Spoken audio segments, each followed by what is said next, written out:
तारीफ हो सर्वशक्तिमान प्रभु का। धन्यवाद करते हैं कि सर्वशक्तिमान प्रभु ये अवसर दिया कि हम प्रभु के पाक कलाम को सुन पाएं और जब खुदा की हजूरी में हैं और हम हर वक्त 4 सुसमाचारों के विषय में बात करते हैं। ये 4 सुसमाचार जिसे हम लोग मत्ती, मरकुस, लूका और यूहन्ना में पढ़ते हैं, और इस सुसमाचार के वसीले से हम यीशु के जीवन के बारे में जानते हैं, यीशु की सेवा के बारे में जानते हैं और चेलों के विषय में, चेलों ने किस प्रकार सेवा किया और किस प्रकार वो यीशु के साथ में वफादार रहे। पर इस सुसमाचार के अंदर कुछ ऐसी बातें जिसे आज दुनियावी तौर पर हम फॉल्स टीचिंग भी कहते हैं, जिसे मनुष्य ने अपने अनुसार उन्हें लेकर लोगों को सिखाना शुरू कर दिया। और आज बहुत से लोग जो हैं उस गलत सुसमाचार को सुनकर परमेश्वर के सही वचन से दाएं बाएं मुड़ रहे हैं। और कलाम इस बात के विषय में सबूत है कि अंत के दिनों में ऐसा होगा कि जो अच्छे विश्वास में लोग हैं वो अपने विश्वास से हट जाएंगे और कथा और कहानियों पे मन लगाएंगे। पिछले वक्त में मैं अमृतसर और लुधियाना में था और इन 2 जगहों पे जब पासवानों से मैं बात कर रहा था तो अक्सर बात आती है कि उनके कलीसियाओं में से लोग जिन चीज़ों को ढूंढते हैं, या चाहे वो ऐसा वचन या जो उनको लुभावना लगे या उनकी ज़रूरतों को पूरा करे, इसलिए वो खींचे चले जाते हैं। और हर एक जो विश्वासी है वो सिर्फ आशीष को ही मांग रहा है, आशीष को ही वो क्या करना चाह रहा है कि हर एक व्यक्ति के जीवन में वो आशीष निरंतर बनी रहे। सो इस फॉल्स जो गॉस्पल है, ये जो गलत शिक्षा में आया हुआ सुसमाचार है जिसे लोगों ने अपने तरीके से लिया है। और मैं सोचता हूं कि जो कलीसिया इज सेफ गार्ड्स, मतलब कि safeguards against the false teaching. इसका मतलब कि जो कलीसिया है वो क्या है कि एक सेफ गार्ड है, कि सुरक्षा करने वाले, कि वचन में ना खुद मिलाएं ना दूसरे को मिलाने दें। तो इसलिए अगर हम वचन के सीखने वाले या वचन पर चलने वाले व्यक्ति हैं, हमारा सौभाग्य है कि प्रभु ये मौका मुझे और आपको दिया है कि मैं और आप परमेश्वर के वचन में, वचन के उस सुसमाचार में ना खुद मिलाएं ना मिलने दें। और ये हर एक विश्वासी का काम है। पंजाब में बहुत ज्यादा बुरा हाल है, पासवान रोते हैं। जब मैं जाता हूँ इतने 20-20 पास्टर जब एक ही लाइन में रोते हैं कि पास्टर ऐसा ऐसा हमारी कलीसिया में हो गया है, लोग ऑनलाइन के चक्कर में ऐसी ऐसी कई चीजों को सीख रहे हैं। पर कलीसिया एक सेफ गार्ड है परमेश्वर के वचन में। जो उद्धार पाए हुए लोग हैं, जिन्होंने वचन की अहमियत को जाना है, वचन के साथ चलने की कोशिश कर रहे हैं, उन्हें जानना जरूरी है। पहली बात, इफिसियों की पत्री और उसका 4 अध्याय और उसकी 11 से 16 आयत तक मैं पढ़ रहा हूं। इफिसियों 4 अध्याय और उसकी 11 से 16 आयत में कहता है, और उसने कितनों को भविष्यद्वक्ता नियुक्त करके और कितनों को सुसमाचार सुनाने वाले नियुक्त करके और कितनों को रखवाले और उपदेशक नियुक्त करके दिया है, जिससे पवित्र लोग सिद्ध हो जाएं और सेवा का काम किया जाए और मसीह की देह उन्नति पाए, जब तक कि हम सब के सब विश्वास और परमेश्वर के पुत्र की पहचान में एक ना हो जाएं और एक सिद्ध मनुष्य ना बन जाएं और मसीह के पूरे डील तक ना बढ़ जाएं, ताकि हम आगे को बालक ना रहें, जो मनुष्य की ठग विधियों और चतुराई से उनके भ्रम की युक्तियों की और उपदेश की और हर एक प्यार से उछाले हुए इधर उधर घुमाए जाते हैं, वरन प्रेम में सच्चाई से चलते हुए सब बातों में उसमें जो सिर है अर्थात मसीह में बढ़ते जाएं, जिससे सारी देह हर एक जोड़ की सहायता से एक साथ मिलकर और एक साथ गठकर उस प्रभाव के अनुसार जो हर एक भाग के परिमाण से उससे होता है, अपने आप को बढ़ाती है और वे प्रेम में उन्नति करती चली जाए।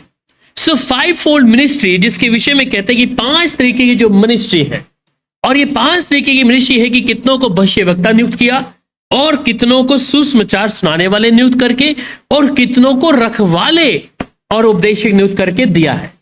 इसमें से हम जिस विषय में बात कर रहे हैं वो है रखवाले के विषय में। और church ministry to protect the believers, जो चर्च के लोग हैं वो दूसरे विश्वासी को बचाने के लिए भी है। और ये कहते हैं कि जितने जो नियुक्त करे हैं जिन्हें रखवाले कहा गया है, इसका मतलब कि कलीसिया में हर एक व्यक्ति का एक काम है कि एक व्यक्ति अगर गलत शिक्षा में है तो उसे वहां तक उन चीजों से वापस लाए।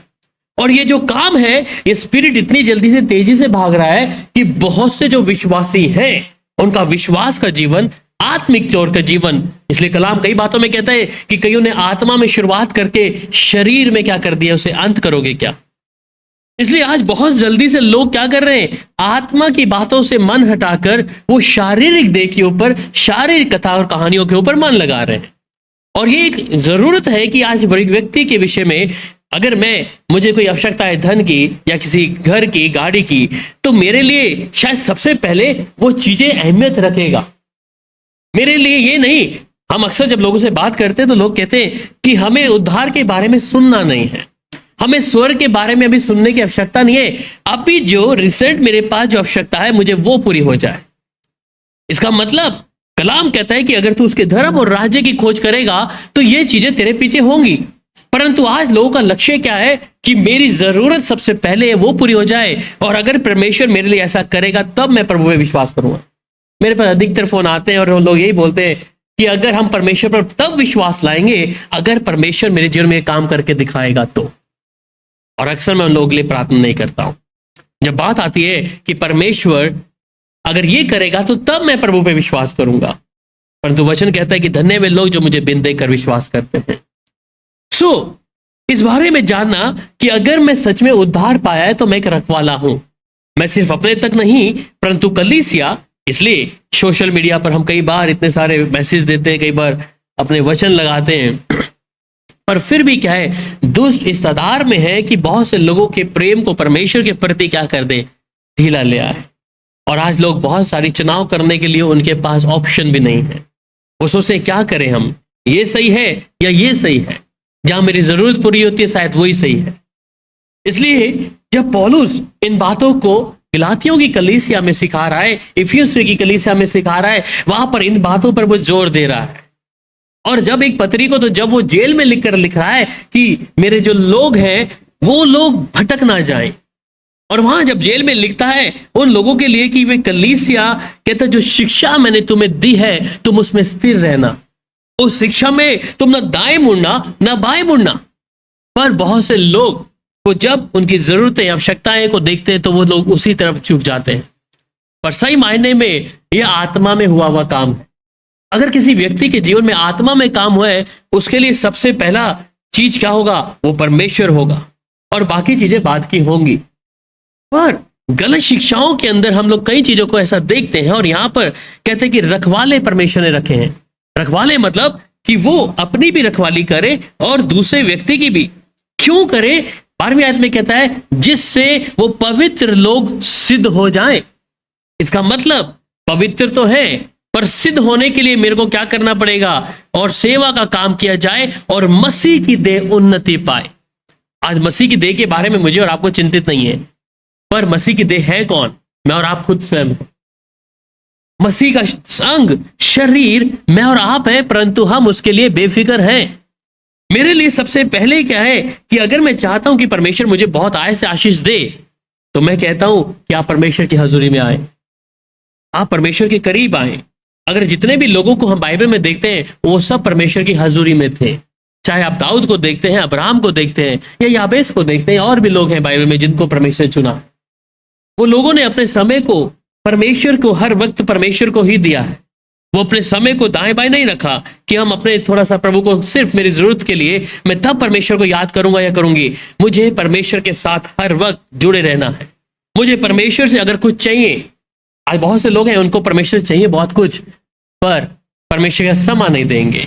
उम्मीद है परमेश्वर से कि परमेश्वर दाऊद के समान ऊंचा रखे, सुलेमान के समझ बुद्धि और ज्ञान दे, हर चीजों में परमेश्वर मुझे अब्राहम की तरह आशीषित करे। पर उनके जीवन का स्ट्रगल अगर आप देखें, वो किस प्रकार प्रभु के लिए दीवाने थे, या परमेश्वर के लिए क्या उनके दिमाग में, उनके दिल और जहन में क्या था, वो परमेश्वर के सिवाय उनको कुछ दिखता नहीं था। इसलिए परमेश्वर स्वयं उनके बारे में खुद गवाही देता है कि मेरा मन इसके बिना नहीं लगता, कि मेरे मन के अनुसार ये दाऊद है। हनोक के बिना परमेश्वर का मन नहीं लगता। कारण क्या है? कि वो लोग परमेश्वर में लीन थे। आज मुझे और अगर आपको आशीष की बात चाहते हैं, चाहे वो संसारिक बात को देखें या दुनियावी चीजों की बात या आसमान की बातों के लिए, परमेश्वर देने के लिए तैयार है। परमेश्वर हर चीजों को देने के लिए तैयार है और ये चाहता है कि उसकी जो कलीसिया है, वो पवित्र लोग जो हैं वो सिद्ध हो जाएं। और सिद्ध होंगे कब? जब हम उसकी आवाज को सुनेंगे, जब हम उसके वचन को सुनेंगे। हम गलत सुसमाचार पर यकीन नहीं लाएंगे, हम इधर उधर की बातों पर यकीन नहीं लाएंगे, परंतु यहोवा के साथ। वहां इब्रानियों की पत्री और उसका 10 अध्याय और उसकी 23 से 25 आयत में जिस प्रकार कहता है, इब्रानियों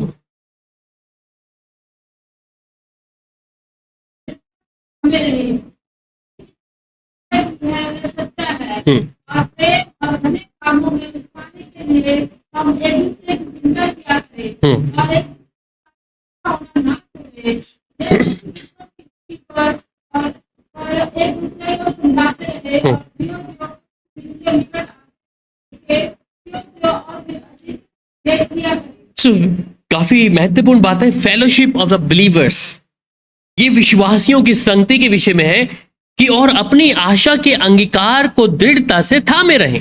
अब मैंने किसी चीज की आशा करी है तो मैं क्या करूं? उससे मैं दृढ़ता से थामे रखूं। ये ना सोचूं कि अभी तक तो हुआ नहीं है, मैं इतने समय से प्रार्थना कर रहा या कर रही हूं, पर मेरे जीवन में तक घटा क्यों नहीं? वचन कहता है कि तेरी आशा टूटनी नहीं चाहिए। हम अक्सर मैं कई बार कहता हूं कि हमने प्रार्थनाओं को, परमेश्वर की प्रार्थनाओं को अल्लाह दिन का चिराग समझा, और ऐसा अक्सर होता नहीं है। पर अगर मैंने और आपने उस आशा का अंगीकार दृढ़ता से थामा हुआ है, आशा का अंगीकार मतलब कि मैंने किसी बात का आशा रखी है, चाहे मुझे कुछ चीज पाने के लिए हो या फिर किसी चीज की मैं आशा रखता हूं कि परमेश्वर मुझे वो दे, इस बात को मैंने दृढ़ता से थामा है, क्योंकि मैंने जब प्रार्थना की है वो सर्वशक्तिमान यहोवा से करी है, किसी पासवान से नहीं, किसी भविष्यवक्ता से नहीं, या किसी मनुष्य से नहीं, या किसी विश्वासी से नहीं। अक्सर लोग ऐसे ही बोलते हैं, जब अरे ये तो प्रार्थना ही है। जब लोग इकट्ठे होते हैं और कोई अन्य जाते हो, यहां तक कि विश्वासी, ये कर क्या रहे हैं? सिर्फ प्रार्थना कर रहे हैं। और प्रार्थना का मतलब ये होगा क्या? और प्रार्थना की सामर्थ्य को एक विश्वासी अच्छे भली भांति जानता है कि प्रार्थना क्या है। The prayer can move the mountains, मतलब कि प्रार्थना क्या है? उन पहाड़ों को हिलाने की ताकत रखता है। और हम सब यहाँ बैठे, हमारे जीवनों में ऐसी बहुत सारी गवाहियां हैं जो परमेश्वर हर दिन करता है।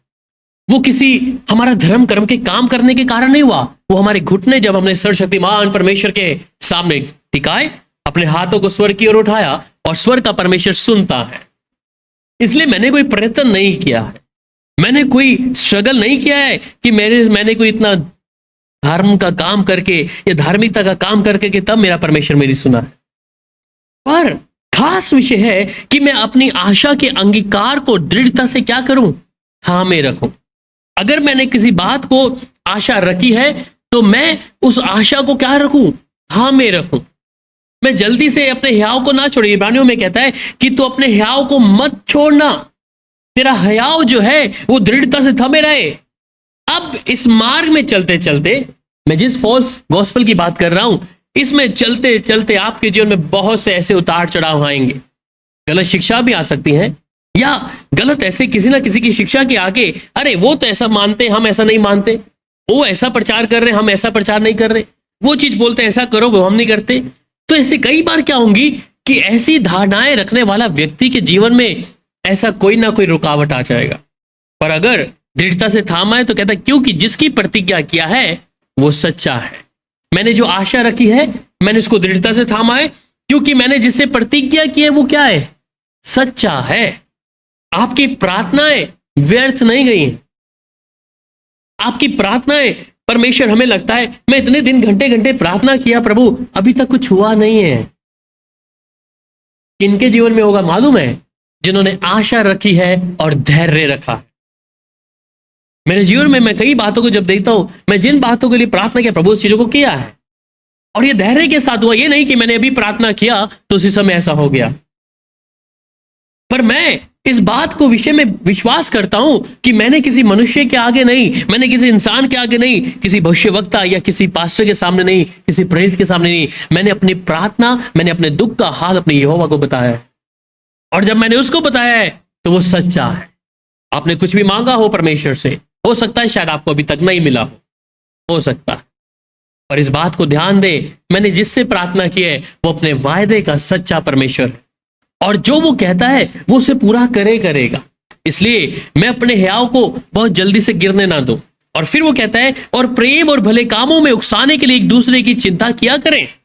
अगर हम चाहते हैं कि परमेश्वर मेरी प्रार्थना को सुने तो मुझे एक काम करना पड़ेगा। वो काम है प्रेम और भले कामों को में उकसाने के लिए एक दूसरे को चिंता करना। और अगली बात में कहता है, एक दूसरे के साथ इकट्ठा होना ना छोड़े, जैसे कि कितनों की रीति है, पर एक दूसरे को समझाते रहें, और जो जो उस दिन को निकट आते देखो तो और भी अधिक यह किया करो, क्योंकि आने वाले दिन भयानक होंगे। बहुत से लोग विश्वास में पीछे चले जाएंगे। परंतु बाइबल में लिखा है परमेश्वर का वचन सत्य है। वहां पे यूहन्ना की पत्री और उसका 17 अध्याय और 17 आयत में जिस प्रकार कहता है, यूहन्ना 17 अध्याय और उसकी 17 में, कि सत्य के द्वारा उन्हें पवित्र कर, तेरा वचन तो सत्य है। उसका वचन क्या है? सत्य है। जो आपसे वायदे परमेश्वर ने किया है वो उसे पूरा करके रहेगा। पर जब आप अपने जीवन में, चाल चलन में, आपके स्वभाव में थोड़ी सी ढील करेंगे, थोड़ा अपनी मनमानी करेंगे, तब कुछ बातें स्लो हो जाएंगी, कुछ बातें धीमी हो सकती, पर वो अपने समय का पाबंद परमेश्वर है। इसलिए वो तो कहता है, वो तो तेरा वचन तो सत्य है। जिस विषयों में आप इतनी सारी जो वायदे हैं परमेश्वर के सुसमाचार में और परमेश्वर के पूरे कलाम में जिसे हम सुनते हैं, पढ़ते हैं, वो वायदे सच में परमेश्वर ने पूरे करता है। अगर उसने कहा है कि तू आशीषित है तो आशीषित है, तुझे कहा है कि मैं तुझे नीचे नहीं, मैं तुझे ऊपर रखूंगा, तो तू ऊपर ही रहेगा। पर एक कंडीशन है, मुझे उसके करीब आना पड़ेगा। इसे मंत्र के तौर पर पढ़कर नहीं, इसे मंत्र के तौर पर पढ़कर नहीं कि ये मंत्र पढ़ लिया जी अब कल मेरे लिए ऐसा होगा।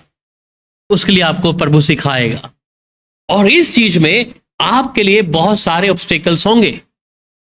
पर अगर आप निर्भर हैं परमेश्वर के ऊपर, दाएं बाएं नहीं। इजराइलियों को मैं कई बार उनके बारे में बताता हूं, मिस्र से निकलने वालों के लिए क्या गलती थी उनकी। गलती सिर्फ यही थी, शंका थी मन में। प्रभु के काम उन्होंने देखे हैं। मिस्र से निकालने के बाद परमेश्वर कहां कहां उनको लेके गया, कैसे कैसे किया। मैं हर वक्त इसी बात को बोलता हूं कि परमेश्वर ने उनको किसी बात की कमी घटी होने नहीं दी। वो जैसे पुकारते थे परमेश्वर करता था, और अपनी उपस्थिति को निरंतर उनके साथ घेरे रखता था। पर इजरायली लोगों का मन कठोर था, और ये कठोरता के कारण उनका कनान में जाना नामुमकिन हो गया।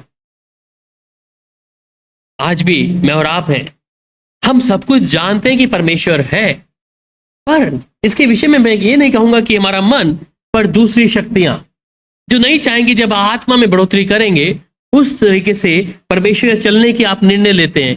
परंतु दूसरी चीजों को मालूम है कि अब ये बढ़ेगा, उससे पहले वो कहीं ना कहीं अपना दाना डालेगा, आपके विश्वास को कमजोर करने के लिए, आपके वचन का जो स्तर है उसे नीचे लाने के लिए।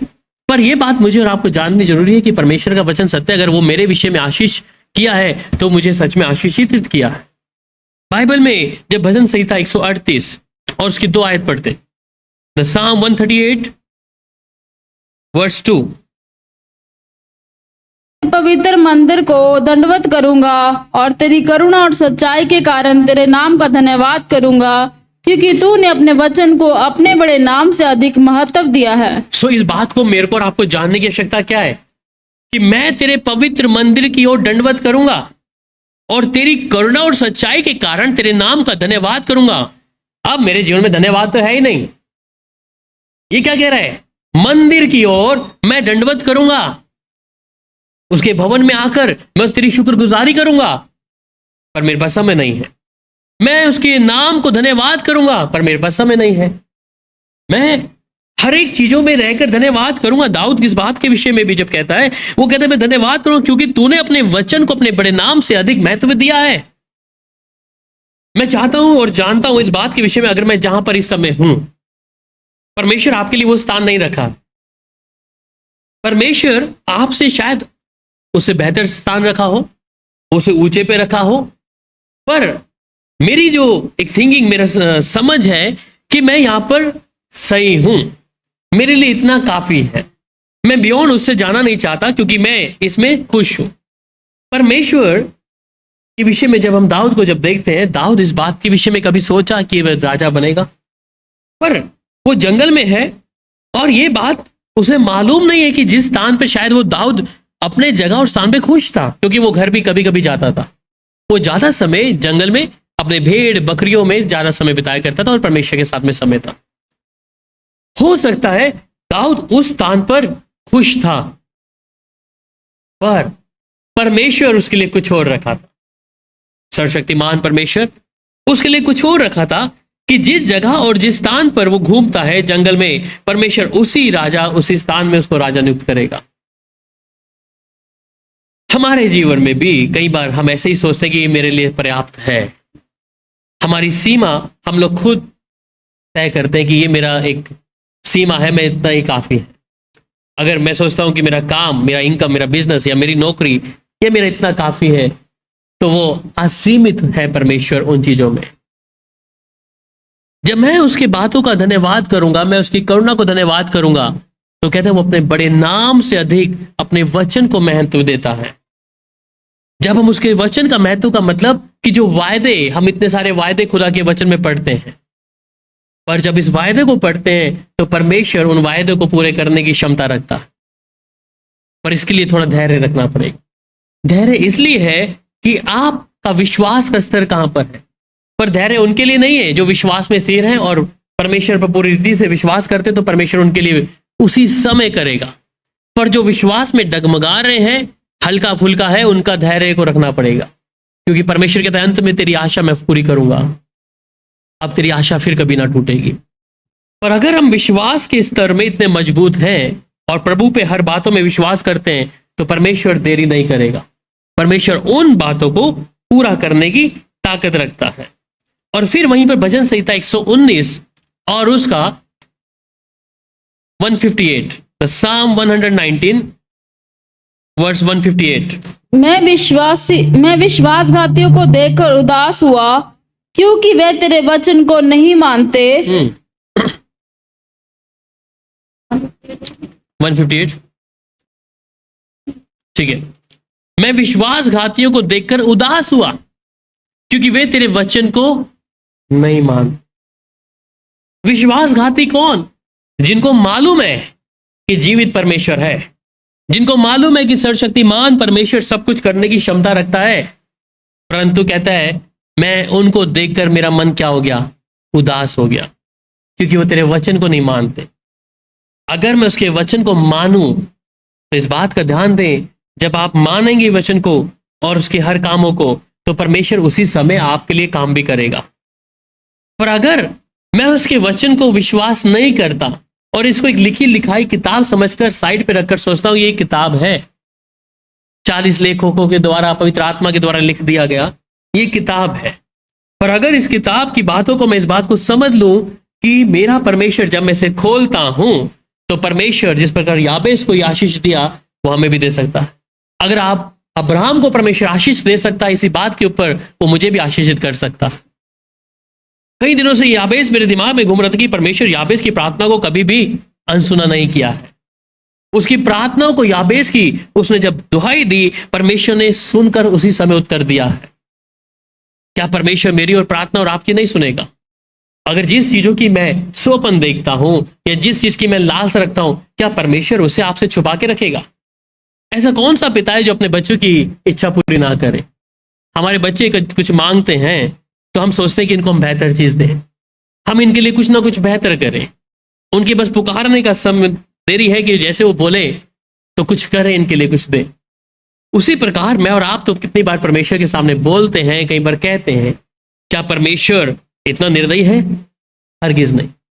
परमेश्वर कुछ बातों को सिखाना मांग रहा है, जैसे आपके खुद के बच्चे आपके ऊपर विश्वास रखते हैं कि मेरी माँ है, मेरा बाप है, मेरी उम्मीद इससे ही है, यही पूरा करेगा। वैसे ही जब मैं परमेश्वर की बात करूं या परमेश्वर से कुछ मांगू, मैं इस उम्मीद से जाऊं कि मेरा परमेश्वर जिससे मैं प्रार्थना कर रहा हूं, जिस परमेश्वर के सामने मैंने अपनी विनती रखी है, मेरा प्रभु मेरे लिए पूरा करेगा। वो आज और कल नहीं, वो अभी करेगा, अगर इस विश्वास में है तो। पर अगर परमेश्वर को एक रब के तौर पर ऊपर रखा हुआ है, रब है और वो जब अपनी इच्छा से करेगा तभी होना है, वो अलग बात है। पर अगर एक बच्चे के समान, एक माता पिता के समान जब हमारे माँ बाप हैं, उनके साथ हम विश्वास के साथ जाते हैं, वैसी परमेश्वर के ऊपर भी हम विश्वास करें, तो परमेश्वर वही चीज चाहता है कि हम परमेश्वर के सामने उस विश्वास के साथ में क्या है आ जाए, तो परमेश्वर अपने वचन के अनुसार उसे पूरा करेगा। हमारे विश्वास में वो दृढ़ता को परमेश्वर देखना चाहता है। वहां पर यशाया जिस प्रकार कहता है, और यशाया नबी किताब 30 अध्याय और उसका 21 आयत में जिस प्रकार बोलता है, द बुक ऑफ यशाया वर्स 30 वर्स 21, जब कभी तुम दाहिने या बाईं मुड़ने लगो, तब तुम्हारे पीछे से यह वचन तुम्हारे कानों में पड़ेगा, मार्ग यही है, इसी पर चलो। सो कहते हैं जब कब तुम दाहिनी या बाईं ओर मुड़ने लगो, तब तुम्हारे पीछे से ये वचन तुम्हारे कानों में पड़ेगा, मार्ग यही है, इसी पे चलो। इसका मतलब कि जो वचन आप पढ़ते हैं, जो कलाम आपको दिया गया है, ये वचन यही है। मैं दाएं बाएं ना मुड़ के देखूं कि उधर से मुझे कुछ मिल जाएगा या उधर कुछ सहूलियत मिल जाएगी। ये कहता है कि यही है वो मार्ग जिसमें तुम्हें चलना है, और जब तुम इसमें चलोगे, आपकी आवश्यकताएं हो, आपकी जरूरतें हो, आप जिस भी तरीके से हैं, परमेश्वर उन चीजों को पूरा कर देगा। उसे आपको किसी बात की घटी होने नहीं देगा। इसलिए मार्ग यही है, इसके अलावा और कोई मार्ग ही नहीं। जब मार्ग यही है, तो मेरा भरोसा भी ये क्या है कि मैं अपने विश्वास को मजबूती से दिखाऊं।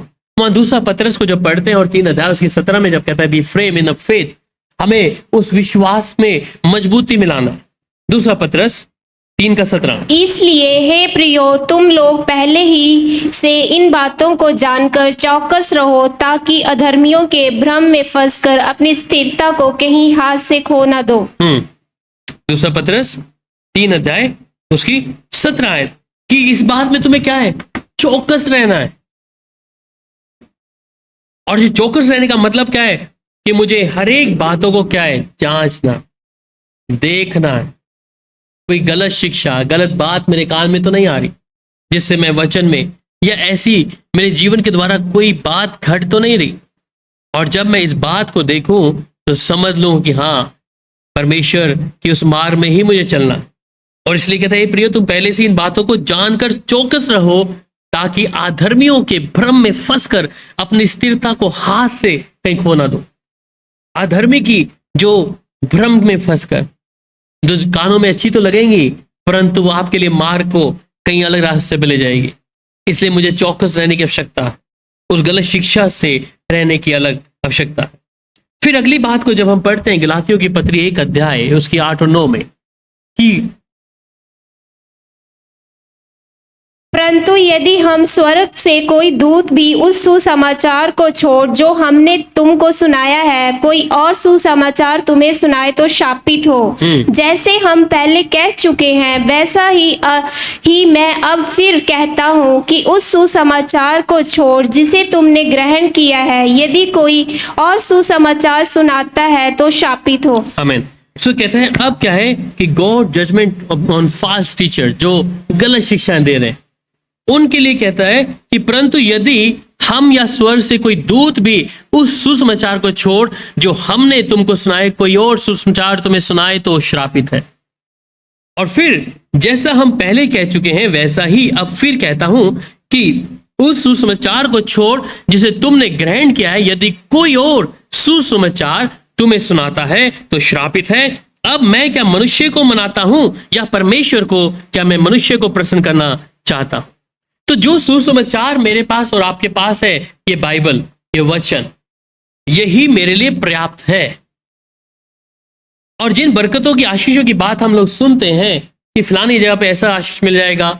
अभी मैं रिसेंटली फेसबुक पे पढ़ रहा था, तो कोई पास्टर था, उसने लिखा था अनाइंटिंग गोलगप्पे मिनिस्ट्री, ऐसा करके, मतलब कि एक अनाइंटिंग गोलगप्पे का था। तो बाद में वो पास्टर, मैं अभी स्क्रीनशॉट मेरे पास पड़ा है, उसका दिखाऊंगा, किसी देखना हो बाद में।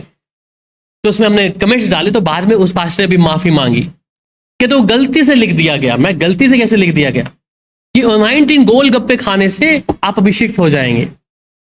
ठीक है, फिर वो आया और सबके सामने इस बात में माफी मांगी कि जो बैनर था वो किसी ने गलत तरीके से छाप दिया है, और है था कि गलत नहीं था, वो उन्हीं की गलती थी, उन्हें मालूम था उस बात के सामने, क्योंकि इतना बड़ा बैनर पोस्ट कर रहे हैं तो ये 19 गोलगप्पे जो थे ऐसा करके। और लोगों की जो आज धारणा है वो किस प्रकार से उन चीजों के पीछे में चले जा रहे हैं। यहीं पर उस गलत सुसमाचार का प्रचार जिसे लोग सुनते हैं और वैसा चलते हैं। यहां तक कि आजकल ऑनलाइन सोप है या कई नमक है, कई चीजों को हम लोग देखते हैं, और ये बहुत तेजी से क्या है, लोगों को एक फिजिकल फॉर्म में, मेटीरियलिज्म में कुछ चीज चाहिए, इसलिए वो लोग जल्दी विश्वास में आते हैं। आप प्रार्थना करते हैं और आपके पास प्रार्थना के लिए कोई चीज नहीं सिवाय वचन के, लोग बोलेंगे ये तो ऐसे ही बैठे हैं, इनके पास कुछ नहीं। पर उन चीजों में अगर आप प्रार्थना करके किसी व्यक्ति को ऐसी चीज दे दोगे तो सोचेगा शायद इस चीज में बहुत सारी चीजें ताकत है। मेंटालिटी क्या है, मनुष्य की धारणा क्या है कि मनुष्य देखी हुई चीजों पर जल्दी विश्वास ला रहा है। परंतु परमेश्वर कहता है कि अगर कोई ऐसे दूसरे सुसमाचार का प्रचार करेगा तो वो श्रापित है। यहां तक कि स्वर्ग के विषय में भी कह दिया, यदि हम या स्वर्ग से कोई दूत भी उस सुसमाचार को, इस वचन को छोड़कर कोई और सुसमाचार सुनाता है तो कहता है वो भी सुनाया जाता है तो वो भी श्रापित होगा। मेरे लिए मेरा वचन काफी है, परमेश्वर जो मुझे देता है इतना मेरे लिए काफी है। मैं इस बात को स्वीकार ना करूं। आजकल बहुत से लोग चाहे वो रुमाल के साथ में आ जाए, कपड़े को लेके आ जाए, अपनी जैकेट उतार के लोगों पे डालना शुरू कर जाए, और लोग क्या है, ऐसी शक्तियां काम करनी शुरू कर देती हैं। और ये लोग वे लोग हैं जो जहां से निकले थे वहीं पर वही चीजें आज वही चीज यहां पर भी ढूंढते हैं मसीह तौर पर। देखिए, प्रभु का वचन बिल्कुल साफ सुथरा है। एक विश्वासी का जीवन साफ सुथरा है, अपने घुटने टेके प्रार्थना करें, दैट्स इट, खत्म। और लोग बोले अरे इससे क्या होगा, आपने कोई स्ट्रगल तो किया नहीं, आपने कोई सिद्धि तो करी नहीं, ऐसे कैसे परमेश्वर प्रार्थना सुनेगा? वो सुनता है। सो ये बात जानना जरूरी है कि आज के समय में बहुत से विश्वासी लोग हैं, बहुत सी चीजें हैं जहां वचन की शिक्षाएं कम हो चुकी हैं, और वो आज मनोरंजन बन गया है, स्टेज पर गाना बजाना हो गया है, और बस वही उसी में धुन में रहते हैं। वचन जब आता है या कलाम की बातें तो लोग सुस्त हो जाते हैं, उन्हें नींद आना शुरू हो जाता है। पर अगर आत्मा में जागृत व्यक्ति है, वो आत्मा की लालसा करेगा, वचन की लालसा करेगा कि हमें और मिले, हमें और कोई सिखाने वाला वचन हो जिससे हम वचन में प्रपक्त हो जाएं। गीत गाना, मैं इसे सेवा नहीं जानता, या मनोरंजन में ढोल ढमाका बजाना, ये कोई सेवा नहीं है। परमेश्वर की सेवा है वचन, और वचन ही काम करेगा। इसलिए उसने कहा कि उसने अपने नाम से बढ़कर वचन को अहमियत दी है। वो आपकी वर्शिप की ओर ध्यान नहीं लिया उसने। वर्शिप एक आराधना का एक स्थान अलग है कि परमेश्वर की आराधना है, पर आज ये जगह क्या बनती जा रही है आराधना के विषय में। आप जिन सिंगरों को, वर्शिपर को ढूंढ सुनते हैं, उनके अगर आप अकेले में वो उनके जो सॉन्ग सुनेंगे दूसरे वाले, वो वहीं पर अपने इंस्टाग्राम में या ट्विटर पे अलग अलग गीतों को, वो जो दुनियावी गाने गा कर वो गाते हैं। पर जब लोग सुनते हैं उनके वर्शिप वाले गाने दूसरे तरीके से, तो सोचते अरे इतना आत्मिक गीत गा रहे हैं ये लोग। मैंने ऐसे कई आराधना वालों को भी ऐसा मैंने कई वीडियो बनाकर डाला उनके विषय में भी। मेरे लिए आराधना क्या है? मेरे लिए आराधना है कि मैं हृदय से, चाहे मेरी आवाज अच्छी हो ना हो, मेरे साज अच्छे बजे ना बजे, पर मेरा परमेश्वर मुझसे प्रसन्न हो। दाऊद के पास एक वीणा ही है जिससे वो परमेश्वर की आराधना करता है। उसके बाद ड्रम सेट नहीं रखा था, सब कुछ उसी से वीणा बजाकर परमेश्वर की आराधना करता है, और परमेश्वर को भावता है। सबसे खास बात है कि जब मैं प्रभु की हजूरी में बैठूं तो मैं खुदा की आवाज को सुन सकूं। जब मैं खुदा के सामने बैठूं, अपने कलाम को पढ़ूं, तो मैं उसकी आवाज को सुन सकूं, मेरा खुदा मुझसे बातचीत कर सके। That's it. वो मायने नहीं रखता कि आप 2 घंटे बैठे या 1 घंटा बैठे या 1 मिनट बैठे। अगर आप 5 घंटे बैठे और परमेश्वर से कोई बातचीत नहीं है तो कोई फायदा नहीं है। और मेरे जीवन का सिंपल है कि अगर मेरा माहौल नहीं बनता जब तक प्रभु मैं बैठता ही नहीं खुद भी प्रार्थना में।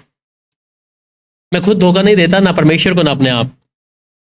अगर मेरे लिए 5 मिनट भी बैठे, चाहे चलते फिरते हैं या 1 घंटा है, तो पर बैठना है तो फिर प्रभु के लिए बैठना है, फिर नहीं।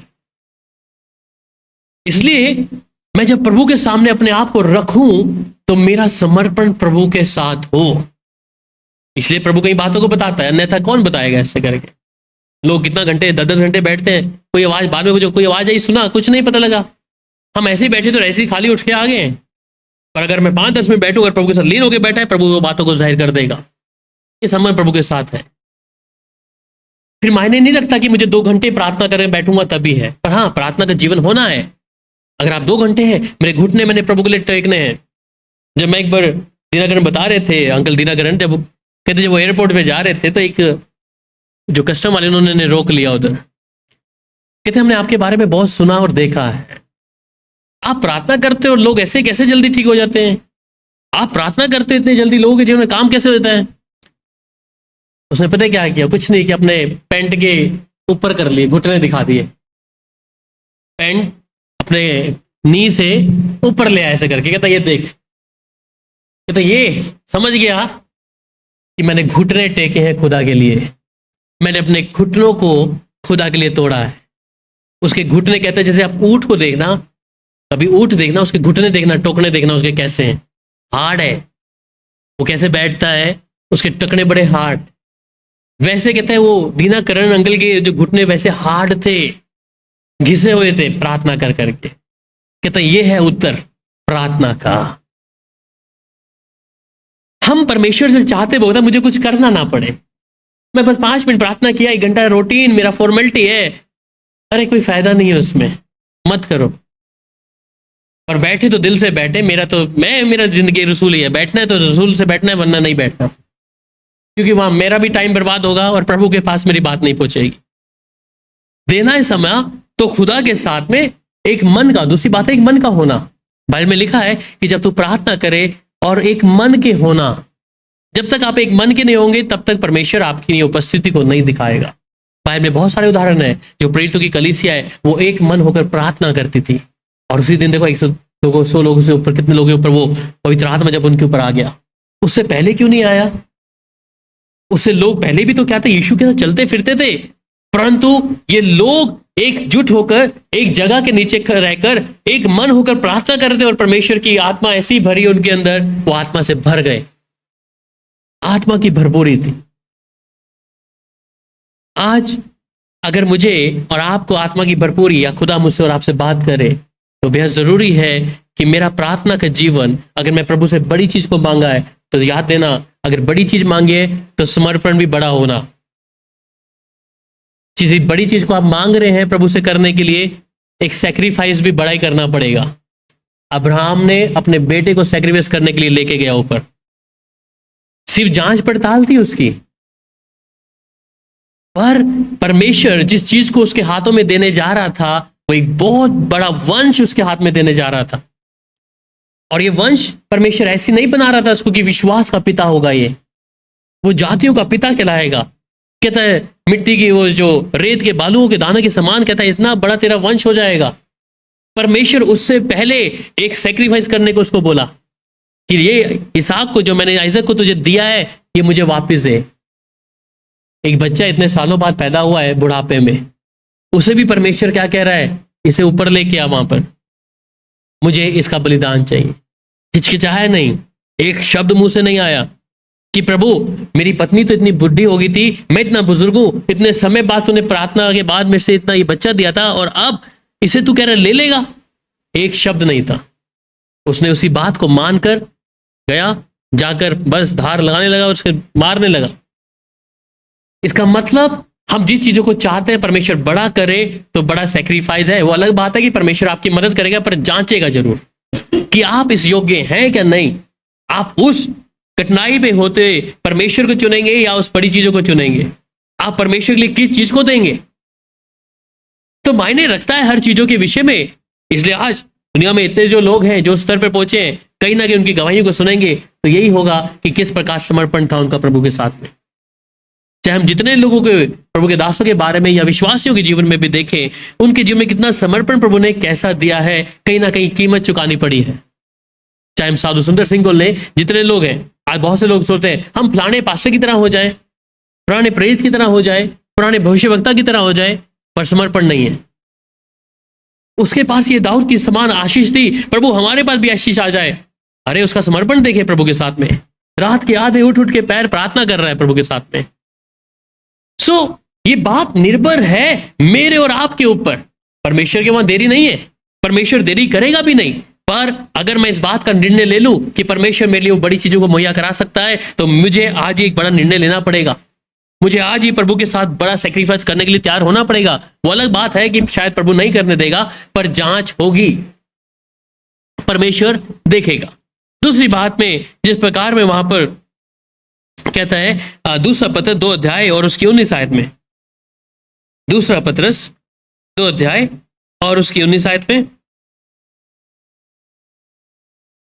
हमारे पास जो भविष्यवक्ताओं का वचन है वह इस घटना से दृढ़ ठहरा। तुम या अच्छा करते हो और या समझकर उस पर ध्यान करते हो कि वह एक दिया है जो अंधियारे स्थान में उस समय तक प्रकाश देता रहता है जब तक कि पौ ना फटे और भोर तक का तारा तुम्हारे हृदयों में ना चमक उठे।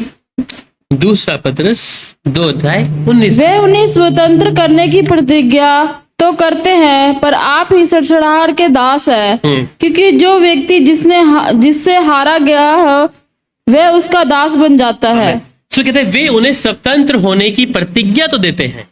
कौन लोग? कि तुम स्वतंत्र हो, पर आप ही सड़ाहट के दास हैं।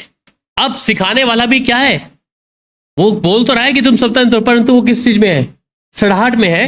और कहता है पर आप इस सड़ाहट के दास हैं, क्योंकि जो व्यक्ति जिससे हार गया वह उसका दास बन गया। तो अगर मेरी कमजोरी मेरे जीवन में कोई है, पाप हो सकता है, गाली गलौज हो सकता है, कोई भी निंदात्मक शब्द हो सकते हैं, मेरे जीवन में अगर कोई ऐसी बात है और वो चीजों से मैं हार गया हूं, तो हम उसके दास हो गए।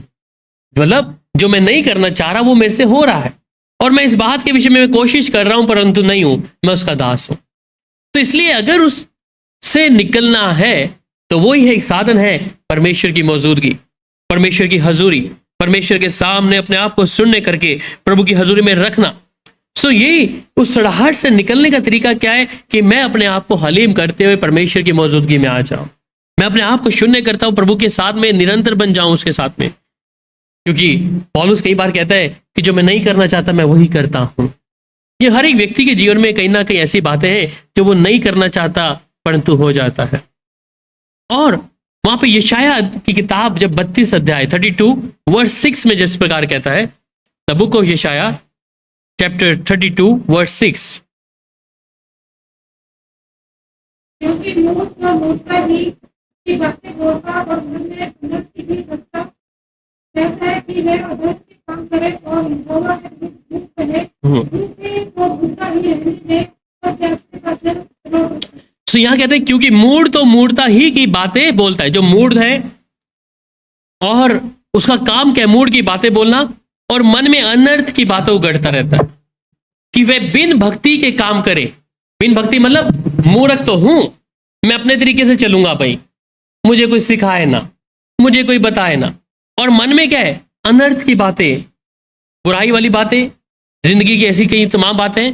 और ये क्या है? ये वह बिन भक्ति के काम करे और यहोवा के विरुद्ध झूठ कहे, भूखे को भूखा ही रहने दे और प्यासे को जल से रोक रखे।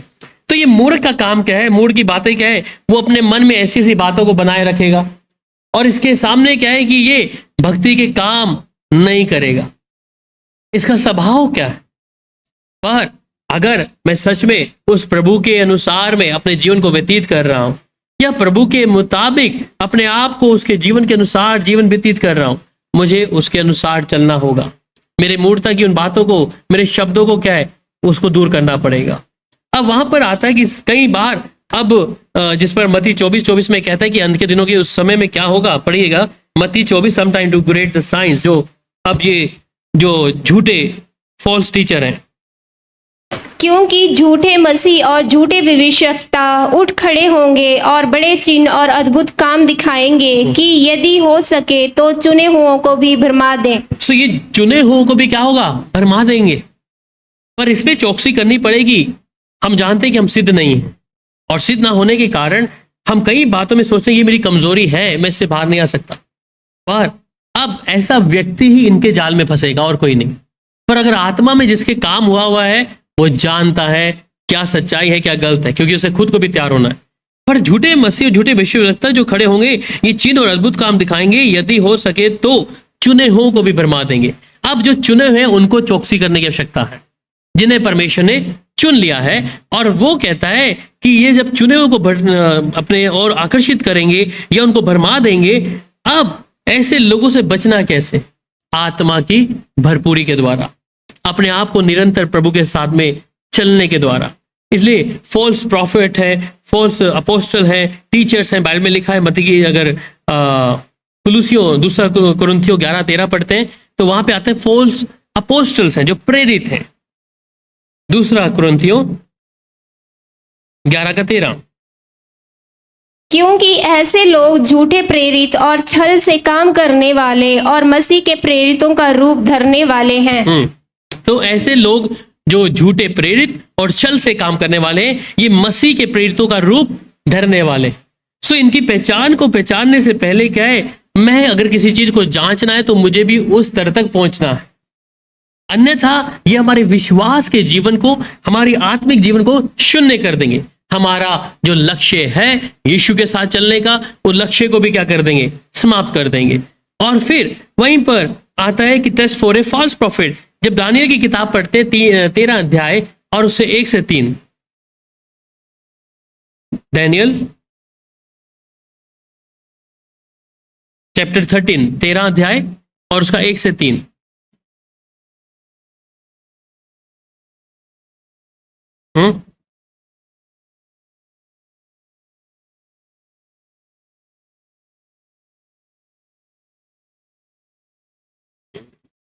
एक मिनट।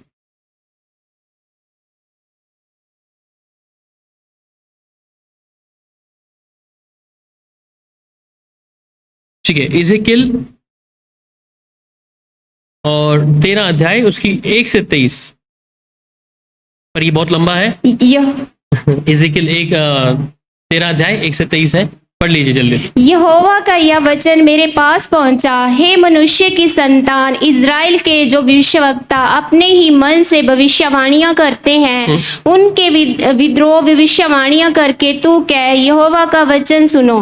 प्रभु यहोवा यूं कहता है, हाय उन मूढ़ भविष्यवक्ताओं पर जो अपनी ही आत्मा के पीछे भटक जाते हैं और कुछ दर्शन नहीं पाया। हे इज़राइल, तेरा भविष्यवक्ता खंडरों में और में की लोमड़ियों के समान बने हैं। तुम में दरारों में चढ़कर इज़राइल के घराने के लिए दीवार नहीं सुधरी, जिससे वे यहोवा के दिन युद्ध में स्थिर रह सके। हे वे लोग जो कहते हैं यहोवा की वाणी यह है, उन्होंने भावी का व्यर्थ और झूठा दावा किया है और तब भी यह आशा दिलाई कि यहोवा का वचन पूरा करेगा, तो भी यहोवा ने उन्हें नहीं भेजा। क्या तुम्हारे दर्शन झूठे नहीं हैं और क्या तुम झूठ मूठ भावी नहीं कहते? तुम कहते हो यहोवा की ये वाणी है, परंतु मैंने कुछ नहीं कहा है। इस कारण प्रभु यहोवा तुम में से यूं कहता है, तुमने जो व्यर्थ बातें कही और झूठे दर्शन देखे, इसलिए मैं तुम्हारे विरुद्ध हूँ। यहोवा प्रभु की वाणी यही है, जो भविष्यवक्ता झूठे दर्शन देखते और झूठ मूठ भावी कहते हैं, और मेरे हाथ उनके विरुद्ध होगा और वे मेरी प्रजा की मंडली में भागी ना होंगे, ना उनके नाम इज़राइल की नामावली में लिखे जाएंगे और ना वे इज़राइल के देश में प्रवेश करने पाएंगे। इससे तुम लोग जान लोगे कि मैं प्रभु यहोवा हूँ, क्योंकि उन्हें शांति है, ऐसा कहकर मेरी प्रजा को बहकाया, और जब की शांति नहीं है, इसलिए कि जब कोई दीवार बनाता है तब वह उसकी कच्ची लिहाज करता है। उन कच्ची लिहाज करने वालों से कह कि वह गिर जाएंगी, क्योंकि बड़े जोर की वर्षा होगी और बड़े बड़े ओले भी गिरेंगे और प्रचंड आंधियां उसे गिराएगी। इसलिए जब दीवार गिर जाएगी तब क्या लोग तुमसे या ना कहेंगे, जो लिसाई तुमने की वह वहां कहाँ गई? इस कारण प्रभु यहोवा तुमसे यूं कहता है, मैं जलकर उसको प्रचंड आंधी के द्वारा गिराऊंगा और मेरा कोप से भारी वर्षा होगी और मेरी जलजलाहट से बड़े बड़े ओले गिरेंगे कि दीवार को नष्ट करे। इस रीति से जिस दीवार पर तुमने कच्ची लिसाई की है उसे मैं ढा दूंगा, वर्ण मिट्टी में मिलाऊंगा और उसकी नींव खुल जाएगी और जब वह गिरेगी तब भी उसके नीचे दबकर नष्ट होंगे और तुम जान लोगे कि मैं यहोवा हूँ। इस रीति से मैं दीवार और उसकी कच्ची लिसाई करने वाले दोनों पर जलाहट पूर्ण रीति से भड़काऊंगा। फिर तुमसे कहूँगा, ना तो दीवार रही ना उसके लेसने वाले रहे, अर्थात इज़राइल के वे भविष्यवक्ता जो यरूशलेम के विषय में भविष्यवाणियाँ करते हैं और उनकी शांति का दर्शन बताते थे, परंतु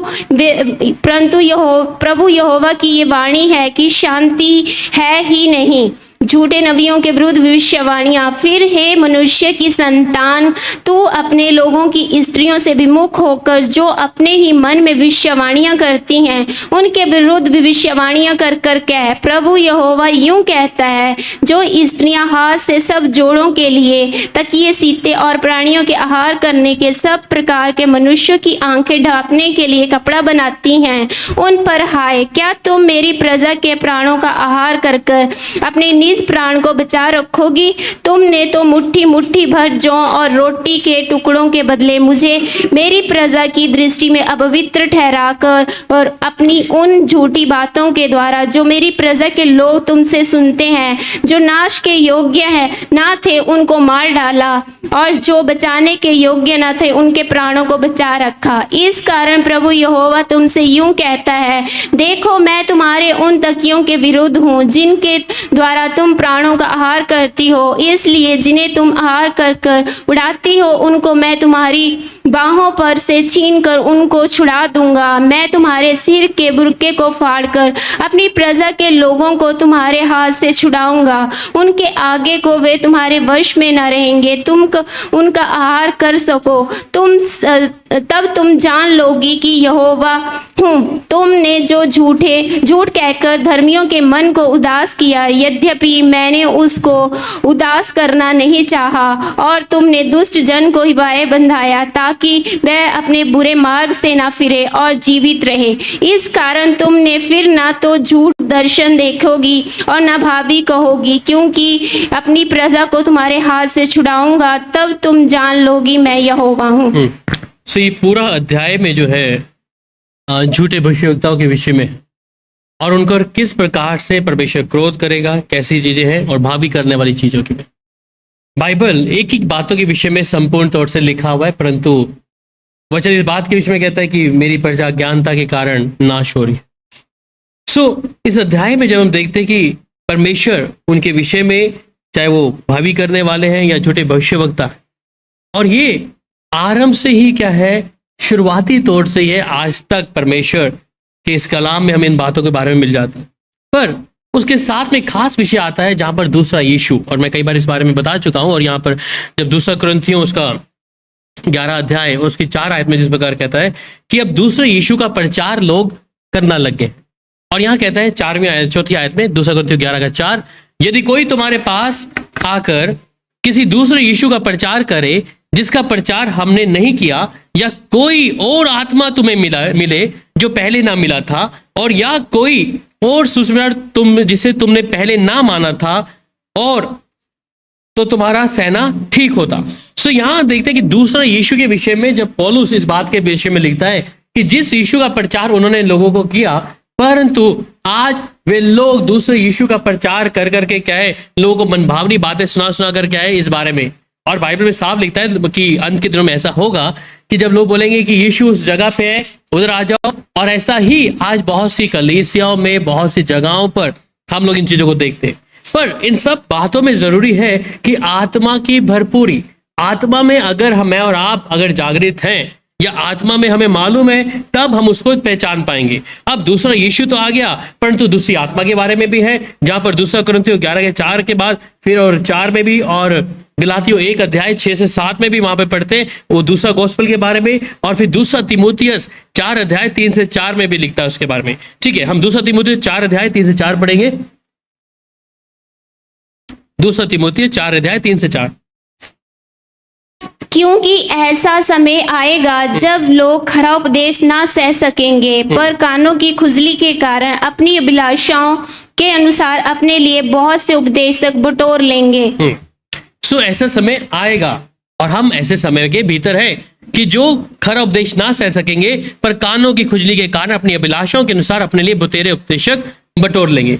और ऐसा ही समय है जब हम परमेश्वर के वचन को देते हैं तो कई लोग उस बात को बुरा मानते हैं, शायद बोलते हैं कि हमारे लिए ऐसा वचन दे दिया, इसी कारण क्या है वो अपने लिए अलग कलीसिया या अपने अलग पासबानों को ढूंढने के लिए तैयार रह जाते हैं।